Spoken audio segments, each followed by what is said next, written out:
there is a widespread expectation that energy prices will go up. Okay? Now, I don't know what is going to happen. I am not in the business of forecasting, but I can tell you, Government of India has taken all measures necessary.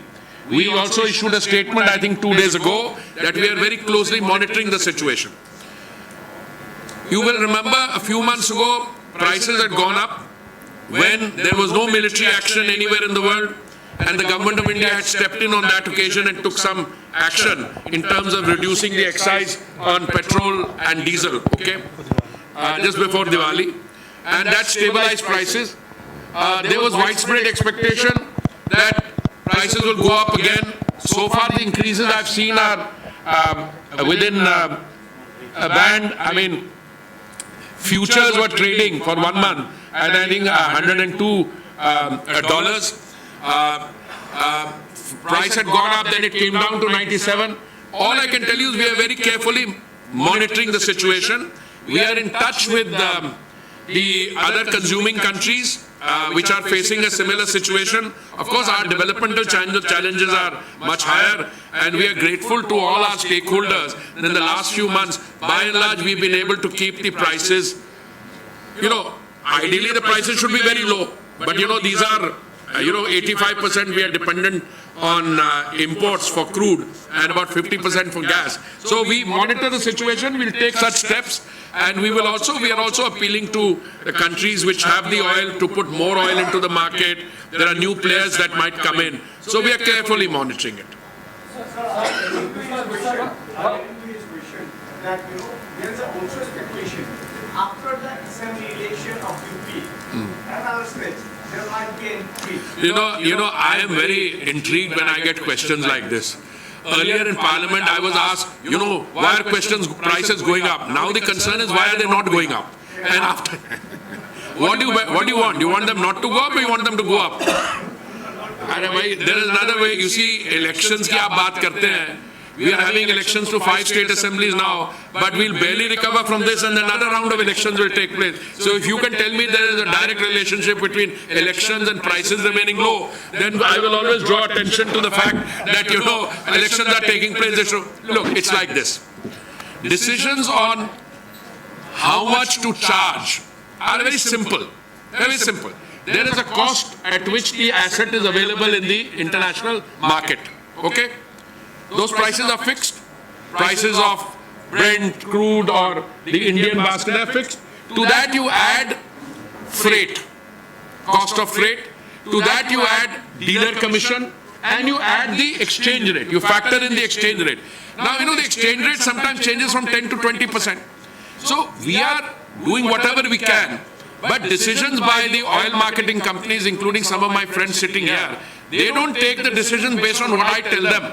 They are also stakeholders in our economy. The price of oil at the bunk or at the pump is determined by them. They were also interested. Now, whether they, sometimes when the oil price is low, they mop up something.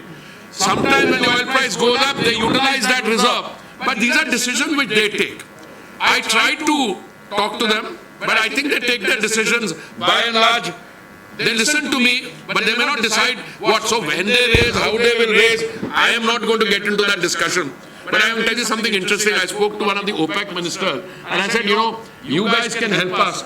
He said, we don't fix the price. We only determine how much oil is placed in the market. The market determines the rest. So all these are very nuanced situations. I'll just tell my friend who asked this question, let us be happy till the time that the prices are low. If they start to rise, then Mr. Jain and I will start worrying about what to do. We will reach out to Mr. Vaidya, to the other oil companies, say, wait, help us out. Well, it's work in progress, and I've reached a stage in life where I live day by day. Okay, Mr. CM has mentioned a very important point in his speech. Oil का जो share है, all India का जो share है, उसके लिए उन्होंने formally they have applied for that. आपका क्या विचार है कि आप इस नहीं, जो we have great collaboration with the Honorable Chief Minister and the state here, Assam also with the other state. वो जो proposal भेजते हैं बहुत seriously लेते हैं. So obviously we will look at it. But I hope you agree with me कि उन्होंने अभी stage पे बोला I can't give you a reaction. I have a very well deserved economic financial bureaucracy secretary वो आप ही के यहाँ से है. So we will look at it and then we will come back. But I'm very happy that energy is being given such high importance. एक point मेरे speech में रह गया. अभी इस समय ऐसी स्थिति है कि आपके जो revenues हैं असम में 22% comes from energy, petroleum and related. So I think it's realized. I'm also appealing to my other colleagues from the other state governments, the ministers, कि we want to bring that kind of quality of cooperation in the other states, and we are receiving the cooperation. Sir, India aims to expand its economy $5 trillion by 2025, and this led to worsening the energy demand also. So, what's the government plans to meet this? I'll tell you. देखिए अभी Covid से पहले हमारी economy, हमारा GDP जो था कोई $3 trillion के आसपास था कोविड से पहले. अभी हमारी जो, और उसमें oil is a very important determinant, क्योंकि हमारी जो पर कैपिटा कंजम्पशन है ग्लोबल कंजम्पशन की 1/3 है. पर अभी हमारी पिछले साल इकोनॉमी ग्रो बाय 9.2%. अभी जो अगले फिस्कल ईयर में संभावना है कि कोई 8.5% ग्रो करेगी. मुझे लगता है the rate at which we are going, अगर 9-10% हुआ तो by 2024-25 we will be a $5 trillion economy, and if everything remains positive, then $10 trillion economy by 2030. Oil, definitely. Energy, your petrol, diesel, all these become, because when the economy is growing, consumption grows up. So, हमारे दो objectives which we have to be very careful of. We are on the one hand trying to make sure that our dependence on imports is arrested or brought down. Okay? When your economy, when your consumption is growing very much, the only way to do that is to increase the area under exploration and production. That's why I'm so happy that in the Northeast we are talking about doubling the ENP from 25,000 square kilometers to 50,000. That is only in the Northeast. For the rest of the country also, where is my colleague here? Overall, we are bringing it from, I think, 0.25 to 0.5 million square kilometers. We are planning to go from a percentage which will become pretty substantive over a 10-year period. That's the only safeguard. Also, we are multiplying the amount of ethanol blending. In 2014, before Modi ji became Prime Minister, I think our total blending was 1.54% with ethanol. Now we are already doing 9%, and we are probably taking it up to 10% by immediately. We will be rolling out, I think by 1st January 23, the 10% fix. But we had a target of 2030 of 20%. We are bringing it forward to 2025. Sir, you wanted to double, you have said that you will double the area under exploration. Wait for the Northeast, yeah. From the Northeast. But the problem with Nagaland still continues. No, we are sorting it out. We are sorting it out. We are in discussion with them. It will be resolved. Yeah. my question is You already asked a question. You asked two questions already. Sir, is there any proposal, sir? Is there any proposal with the government of India for ethanol blending with diesel? For? Ethanol blending with diesel. Ethanol blending with diesel. देखिए, all the proposals we have are in the public domain. We are just now, देखिए पहले क्या था? पहले हमने proposal बनाया था कि हम ethanol blending 5% करेंगे in 15 of our states and UTs. वो हमने शुरू की, उसमें नई सफलता हुई, और मैंने आपको बताया 2014 तक हम सिर्फ 1.54% कर रहे थे. अभी हमने क्या किया? हमने sugar के अलावा we are doing from makkah, from maize, we are also doing damaged food grains se, we are also doing cellulistic, from bamboo and from Parali, etc. So we are expanding. So I mean, please sit with me. Anybody who has an interest in ethanol, I'll tell you what is happening, what are the immediate plans, and I'll be very happy to share with you. Sir, my question is related to Northeast actually, so that is why I want to ask you a question. My question is not directly related to your ministry. It is related to Civil and Aviation Ministry. Civil Aviation. So far as Uran scheme is concerned, now it is in halt. So as we are talking about multimodal connectivity, international flights from Northeastern is in halt. So what step has been taken by Government of India to resume this service? To resume this, we have taken revolutionary steps. मैं बता रहा हूँ मैं हमारी जो उड़ान scheme है उसकी number of flights which have increased. हमारे state governments are giving viability gap funding. पहले तो होता था पुराने ज़माने में जब मोदी जी बने तो we changed from look northeast to act northeast. मैं सिविल एविएशन मंत्री था जून 2019 से लेके जुलाई 2021 तक. And I can tell you, I can recount, we are now have given you flights from your state capitals to the neighboring countries, several flights. We have now given you flights which are,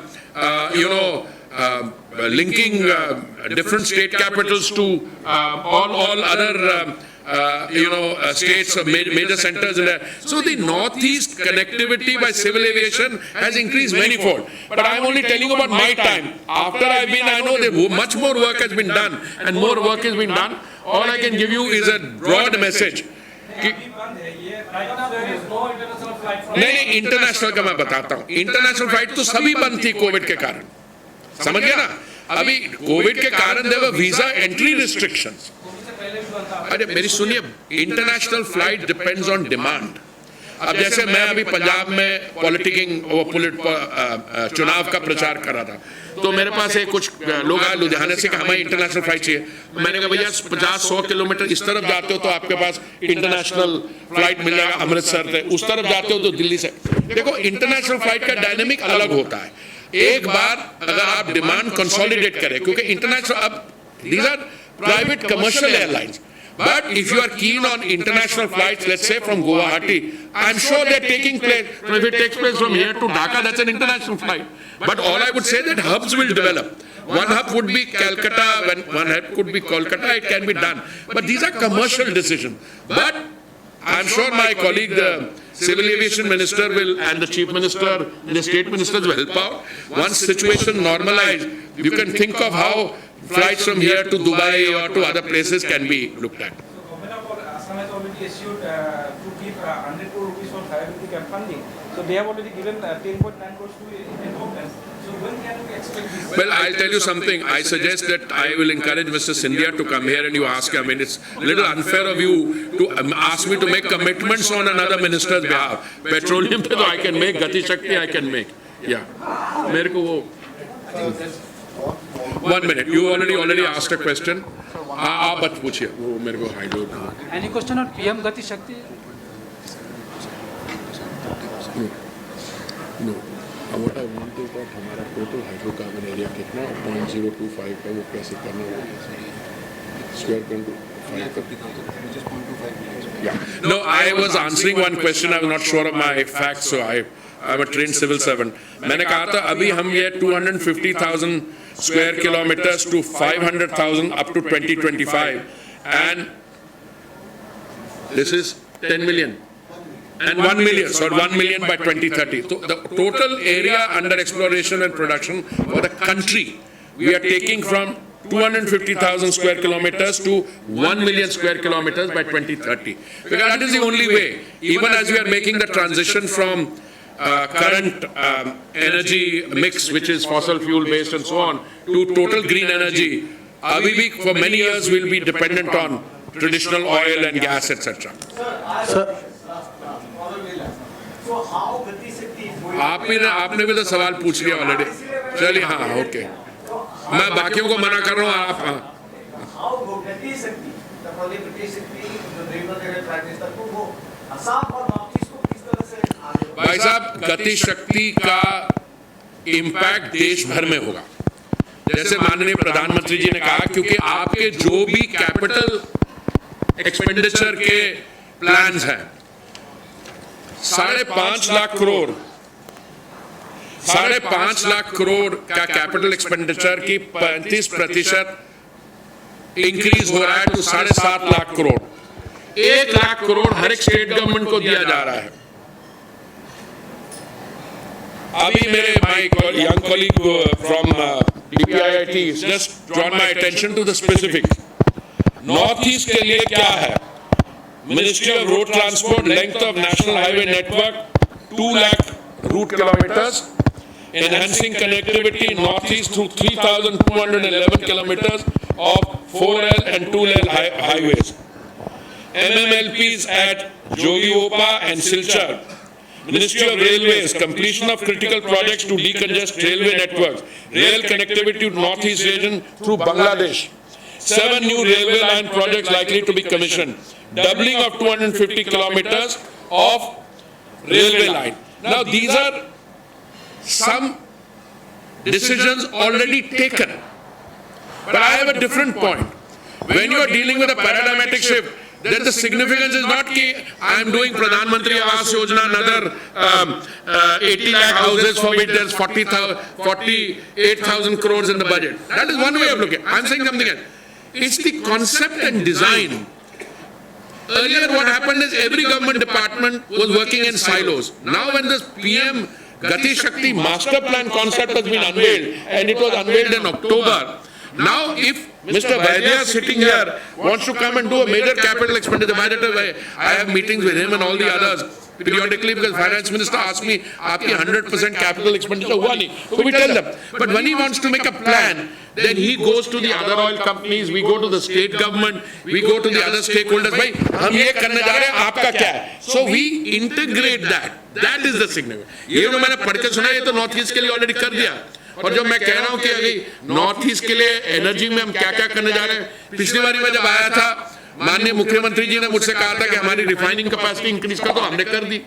Alright, we are taking decision. Today he made some points about state government acquiring a stake in some other. All that we are doing. But more than that, it is the concept and design change which will really result in Gati Shakti. You know what Gati Shakti is? Okay. Last question, please. Last question. Anji? Sir, you've been talking about E&P expansion in the northeast, but you're facing problems in Manipur. You've faced a problem of there is a constitutional problem which is in the courts in Nagaland. How do you expect to increase geographical area? See, I talk about increase on E&P. Why do I talk about increase in E&P? Because I think that the neglect which the previous governments at the center have shown has resulted in a very regrettable situation that overall for many years before the Modi ji became Prime Minister in 2014, our area under E&P never went beyond 7% and or 7 to 8%, it was around that. Suddenly we are taking decisions, we are trying to now double and make it 4 times. Now in that obviously we will face problems. Where did I say that we will not face problems? But when last time I came here, Honorable Chief Minister is talking to the Honorable Chief Minister of Nagaland. I am talking to my young friend since last night. Okay? I will come here, we will go there. I regard problems as issues that need to be addressed. Just because I see a problem doesn't mean I want to run away from it. If with greater sincerity we will address it, and I am very confident that when the message gets home that a state which does well like Assam gets 22% of its revenue from petrol and other things, other states will also want to follow suit. The oil companies, of course, will want to contribute to the development, and that development by the oil companies comes in different forms. It comes in assisting, state government provides the environment, they provide the permission. Sometimes you run into issues where a national park has come up or there's green, but we address those. I'm very confident that the focused attention that we are giving E&P, we will go forward and soon. I think with this, I have a flight to catch. Party has huge pollution problem. But CNG, I will send my colleague, the Environment Minister, insofar as CNG is concerned, that would connect me. We are expanding CNG now drastically. Rasal, we have taken CNG now to how many? 1,000? Plan is for 34,000 square kilometers of pipelines. Yeah. And total, we have already done 18, 19,000, 19,500 kilometers of pipeline. So wherever it's left, all I can tell you is we will do it with greater speed. Yeah. Sir, as we come to the end of the press conference, Sir, on the Ukraine crisis, sir, on the Ukraine crisis, the Modi government have already assigned you and the other ministers also travel to the countries of. Yeah, but if you don't stop, if you don't end this press conference, I might not get a flight to go to Delhi, and I may not be able to get a flight to go to Ukraine. Okay, last question. Sir, this one, sir. You have also assigned, along with the other cabinet ministers, to travel the countries of Ukraine who are to monitor the enter the evacuation mission to stranded the civilians and the students who are stranded in. Look, it's very simple. It's very simple. The Prime Minister is giving the highest priority to the evacuation and repatriation of our nationals, particularly the students who are in different parts of the Ukraine. Okay? Now, the External Affairs Minister is personally monitoring this. We have teams on the ground in all the countries around Ukraine. We have them in Poland, Romania, Hungary, and in other countries. We have got control rooms which are in touch with our young citizens, our students who are stranded there. We are in constant touch with them. In some cases, there are military operations going on. So some places, people are advised to just stay there for the moment because the routes are not clear. But the good news is, people have already started arriving here. We have a situation, for instance, that I know my senior colleague Piyush Goyalji, I saw him on television welcoming a group in Mumbai. I saw Mr. Sindhya welcoming a group elsewhere. And now I think some of my colleagues and I got this call late last night and it's been announced now. We will be going to the countries around the region so that we will be able to lend some support. And I think we are being sent as special envoys of the Prime Minister. We'll talk to the government. When the situation is normal, you do things in a normal way. But the Honorable Prime Minister has reviewed the situation. He thinks that some of us being sent there, we will assist in that effort. But I must genuinely thank you because, doing a good Gati Shakti regional conference is important. But what is equally important is that all of you came here, gave us your time, because what you now report and what you're sending out as we speak, that is what gives it traction. And somebody told me we were already trending at one number. We are trending at number 2 already, the Gati Shakti. So, Pragriti Ki Urja is number 2 trending. So, thank you very much. But this is a process, this is a commitment, sankalp, which will continue. So thank you all very much. I must actually run now. Thank you. thank you.